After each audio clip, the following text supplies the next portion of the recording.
أهلا بيكم وحلقة جديدة وضيف جديد وخلينا نتكلم كورة برعاية اتش سبورتس جروب. وضيفنا النهاردة هو توماس جروننمارك. توماس هو مدرب متخصص في مع فريق الأول لليفربول، وفي نفس الوقت هو اشتغل مع أندية زي أياكس أمستردام وأندية أوروبية تانية كتيرة. Welcome Thomas with us today. Thomas, welcome. توماس هنتكلم عن تاريخه. هو راجل حقق هو صاحب الرقم القياسي في أطول رمي التماس ب 51 متر ونص تقريبا. توماس أضاف حاجة جديدة جدا للكورة، هي يعني زي ما في مدرب أجوان، في مدرب للهجوم، في مدرب للدفاع، هو راجل للاستحواذ ولرميات التماس بس. فما لقيناش أحسن منه يشرح لنا الموضوع ده. فنبدأ بالسؤال الأول. توماس, so we're gonna go. You broke the world record for the longest throw-in. 51.33 meters. Tell us about how you go into throw-ins and how about your world record? Yeah, you can say that I set a world record in 2010, 51.33 meters. And it was because I want to be the best thrower in the world. But actually, I came into throw-ins long before, because I already started in 2004 as a professional throwing coach for my first club, Viborg FF. الراجل بيقول ان هو بدأ من سنة 2004، وهو دلوقتي بعد ما حقق الرقم ده هو فخور جدا ان هو بدأ سنة 2004 مع تيم محلي هناك، وكان حابب ان هو يكون اول واحد يبدأ في الموضوع ده كمدرب متخصص في رميات التماس. Alright.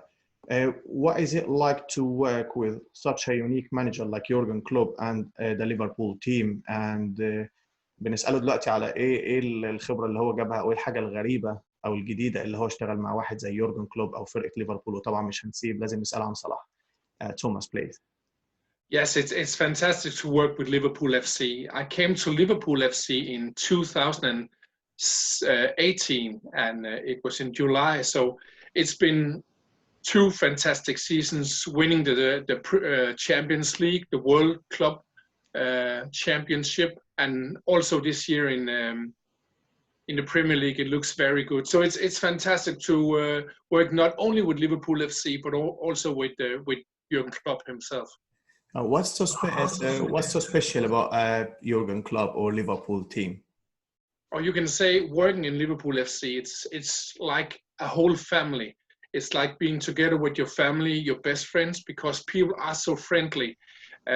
Also, Jurgen Klopp himself, he's a very kind man. He's a very skilled manager, and we are both having a lot of fun, but of course we're also training hard.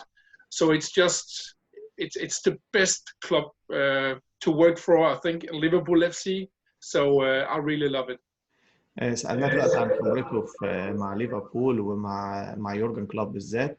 هو بيقول من تقريبا احسن نادي في العالم ممكن تشتغل فيه. هو بيقول لك احنا في عيله هناك.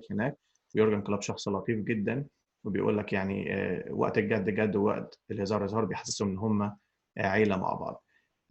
Any special thing you want to tell us about Liverpool players, particularly Mohamed Salah, because lots of fans are waiting to hear about that. I'll say Mo Salah, he's just a fantastic man.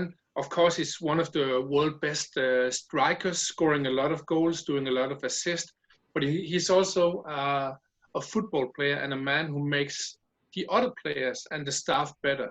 It's because he's helping a lot, but he's also like a human.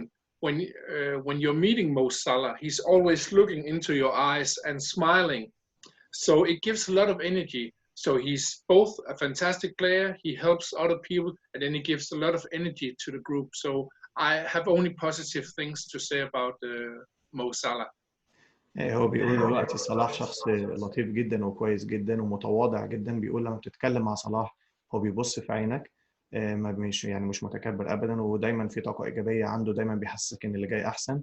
فبيقول لك بيشجع زمايله وبيشجع اللي حواليه، فدايما بيديلك الثقه. فهو بيقول هو سعيد جدا انه شغال مع لعيب زي محمد صلاح، انه مش بس من احسن لعيبه العالم، ولكن من افضل الاشخاص اللي قابلهم في حياته. Great. Throwing coaching is very specific. Why do you think it is important for teams to look at their throwing techniques? And is it really helping them to keep position whilst under pressure? Yes, I'm the only throw-in coach in the world, and a lot of people are thinking that I'm only coaching the long throw-ins where the ball is flying towards the opponent's goal. No, I'm coaching my throw-in philosophy called the long, the fast, and the clever throw-ins.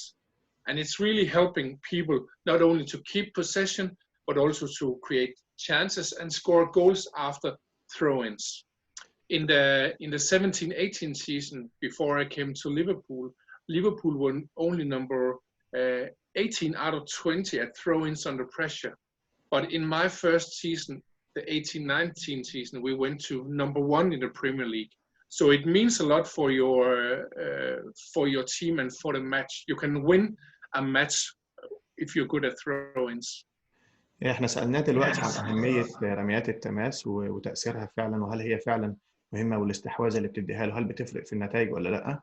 فبيقول قبل السنة بتاعت 17 18 2017 2018 من 3 سنين قبل ما يجي ليفربول، كان الراجل بيقول لك هو ترتيبهم في رميات التماس او بيخسروها، هم كان رقم 18 في الجدول من ال 20 فرقه في البريمير ليج.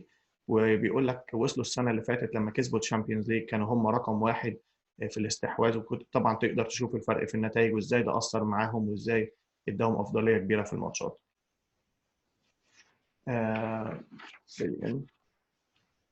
How long did it take for Liverpool players to understand the technique, and how often should your team practice throw-ins?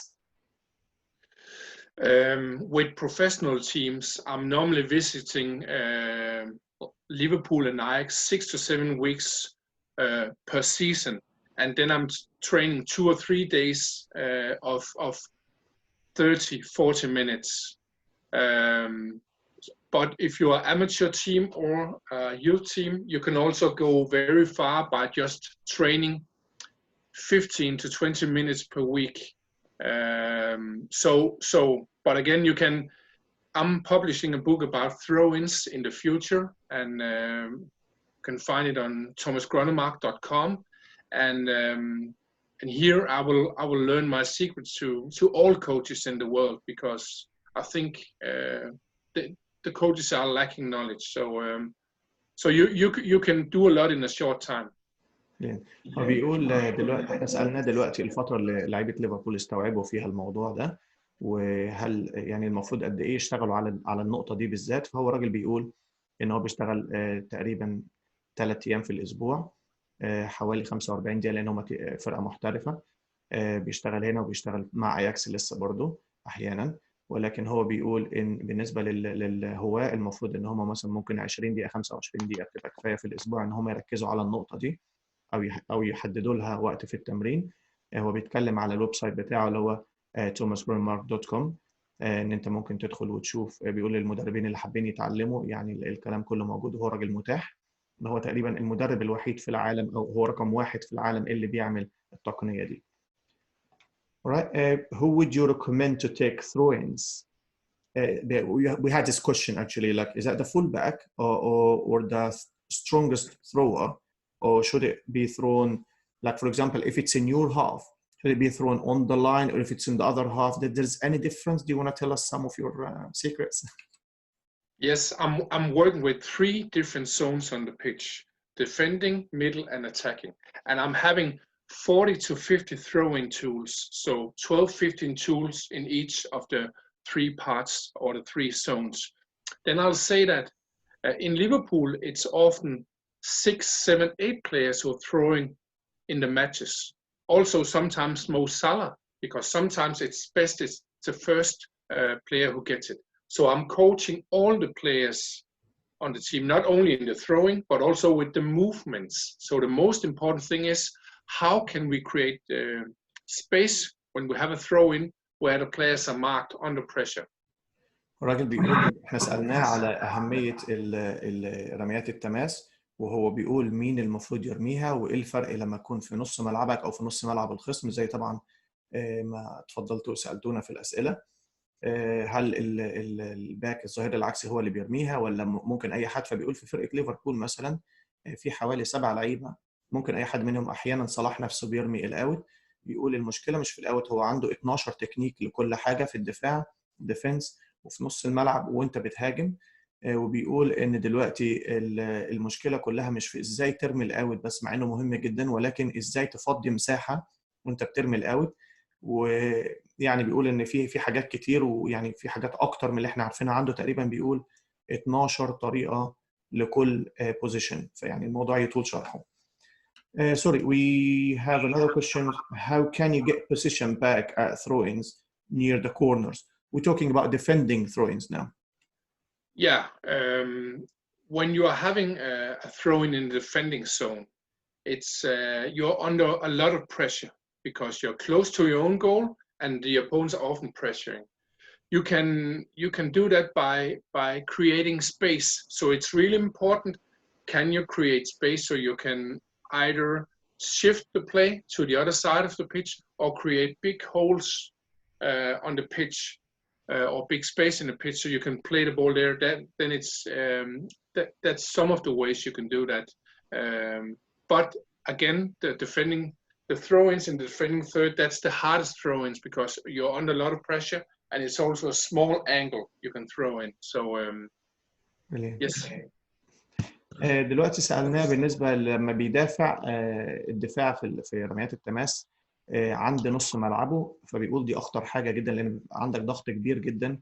طبعا الغلط مش مسموح، وفي نفس الوقت أنت بتشتغل في حاجة مضادة، إن أنت إزاي تخلق مساحة عشان لما تقطع الكرة إزاي تروح وتبقى فين. فالموضوع معقد جدا جدا جدا، ولكن بيقول هو دي من أهم وأصعب النقط اللي المفروض بيشتغلوا عليها، إن إزاي لما الكرة بتبقى عليهم بيدافعوا في نص ملعبهم وإزاي يعملوا هجمة مرتدة.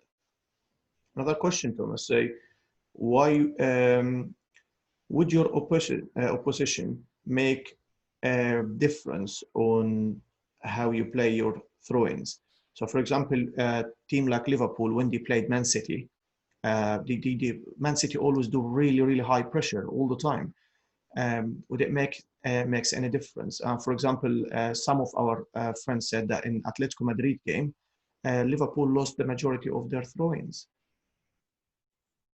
I'll say that first of all, we didn't lose the majority of the throw-ins in Atletico Madrid.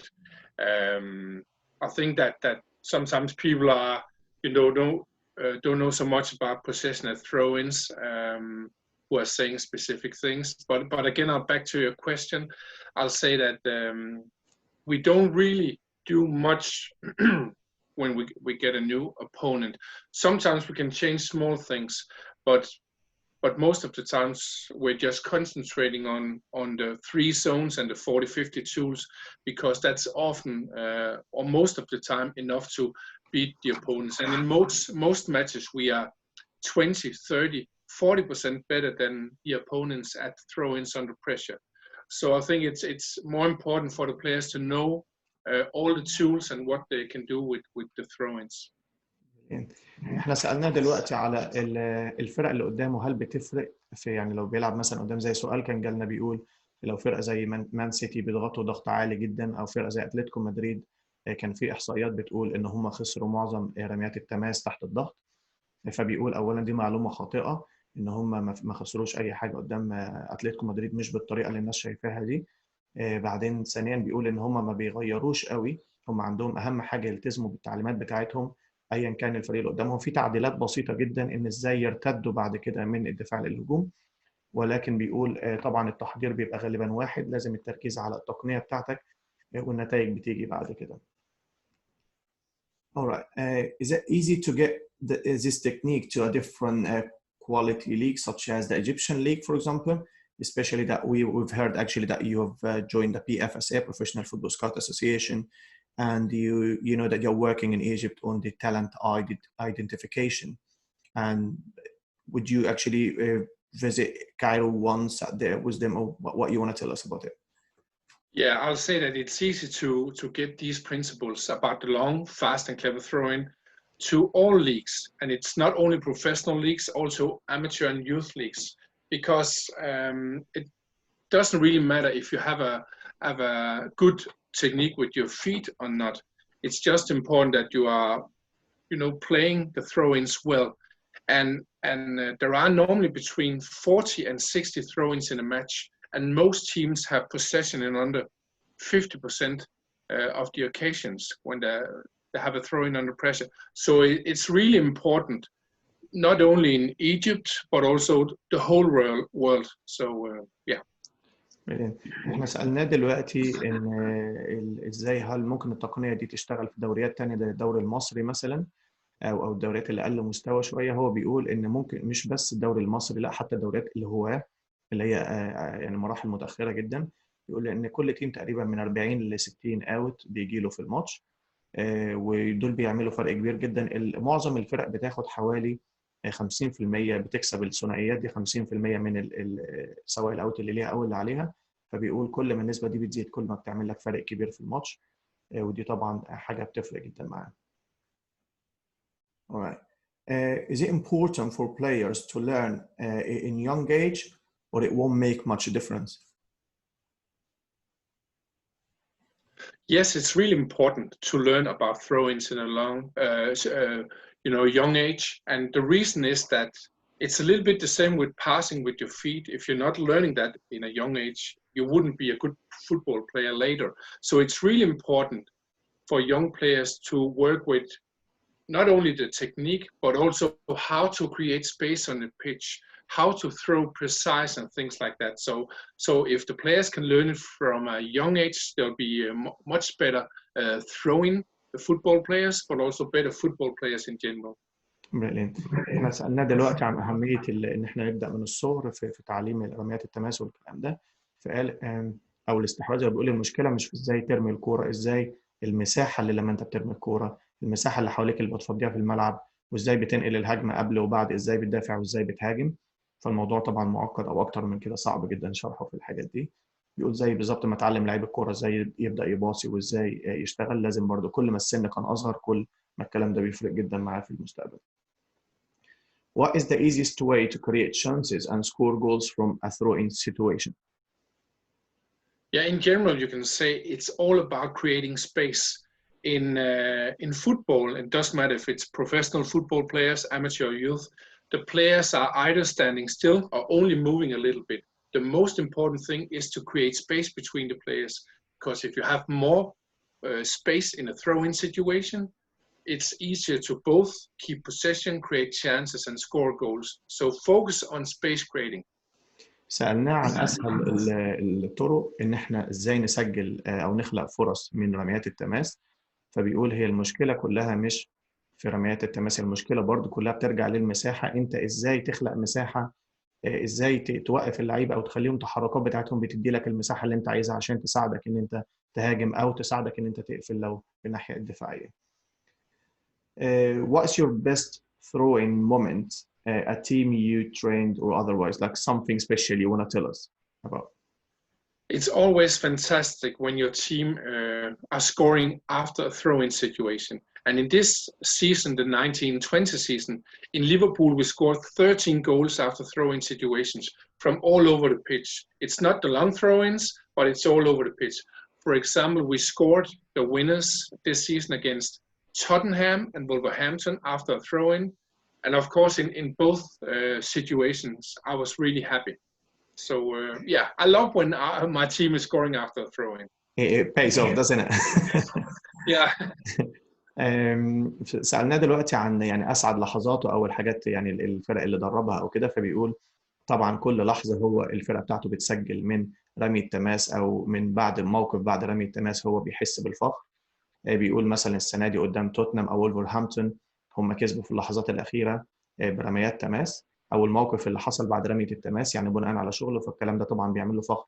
وطبعا شفنا لما يورجن كلوب طلع وقال إن هو اداهم صنع الفارق معهم من ساعة ما جه. Thomas, do you wanna tell us about something maybe it's not very related to throw-ins, but how about the physical side of Liverpool? We've noticed the last 2 seasons you are developing a lot.